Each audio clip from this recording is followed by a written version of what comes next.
Oh, by the way, did you know there's actually like a Miralax shortage in the US right now?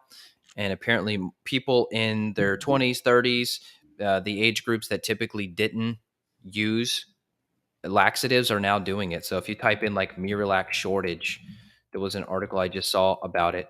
And it says here, uh, Americans face laxative shortage due to high demand and then also a TikTok trend.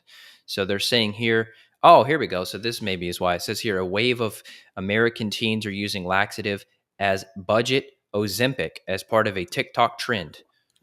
So I guess they're trying to lose weight by just pooping all the time. Interesting. And then with Ozempic, that's the blood sugar peptide medication, correct? And so Hmm. does that have a side effect of constipation? Is that why they're using it I'm not sure. It's saying to here that counteract the side effect? I'm trying to see why someone would use that. Hmm. Okay, I guess they're just doing it for weight loss. They're just hoping that they're gonna Oh my just God. poop more and lose weight. Yeah. Yeah, I mean that's just terrible because if you do that, you're going to lose lots of electrolytes, lots of minerals, and you're not fixing anything. And it's not about you pooping stuff out; it's about your body metabolically partitioning fuel, right? Because it's fuel comes into your body, right? Calories, nutrients, and there's like an air traffic controller that says, "Hey, go here to the mitochondria, get burnt up. Go to the muscles, get burnt up. Hey, go to the fat cells and get stored." And just because you're taking what's left over in the stool and you're pushing it out, if you're trying to decrease calories to that, then you're going to have malabsorption. So you're going to have fats, vitamin deficiency, B vitamin deficiency, mineral deficiency. That's going to impact your heart, your mitochondria.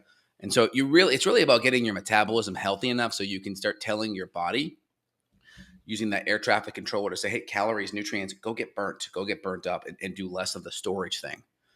Yeah. And that's important. So you don't really Well, fix that.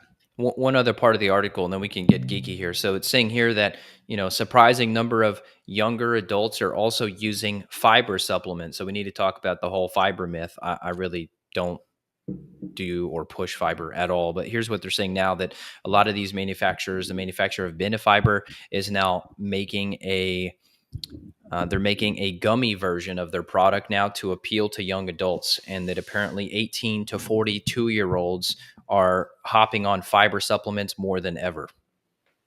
Interesting. Well, let's dive in. I mean, first off, if we look at conventional medicine's approach, you already kind of talked about it with Miralax. Miralax is an osmotic. It's basically a antifreeze derivative. If you look at it, it's like a polyethylene glycol. It's basically an antifreeze derivative. So not the most healthy thing. It's an osmotic, so it's going to pull water out with it. And so that's going to increase the water in the bowels and then help move the stool out faster. But that's not fixing a lot of things.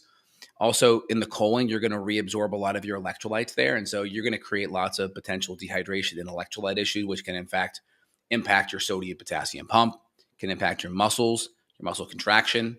Again, your heart, because your heart needs all these good electrolytes, magnesium, potassium, healthy sodium chloride minerals for the heart to function, for your cells to communicate.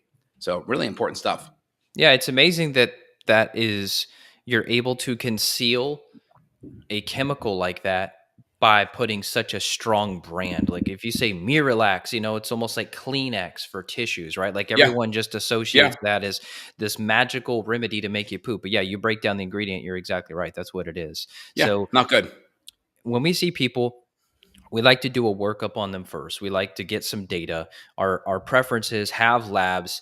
Let's look at those and then figure out why the motility issues are occurring, rather than we could easily throw you on some magnesium hydroxide, which is going to be maybe the competitor to Miralax, which is far superior because it's Yep. magnesium. It's just a type of magnesium that will draw water to the bowel. So magnesium hydroxide, we could easily throw that at you and say, hey, try this, and it'll probably help. But there's likely something that's happening underneath the hood that's really going to Bingo. drive the constipation. So we'll look at organic acids testing. We could break that down. And then also stool testing, we can find a lot. And what we find is that certain bugs are going to cause more diarrhea issues and certain bugs are going to cause more constipation issues, dependent upon the toxins, the gases they're releasing. Once we fix the gut dysbiosis, 99 out of 100 times motility is no longer an issue.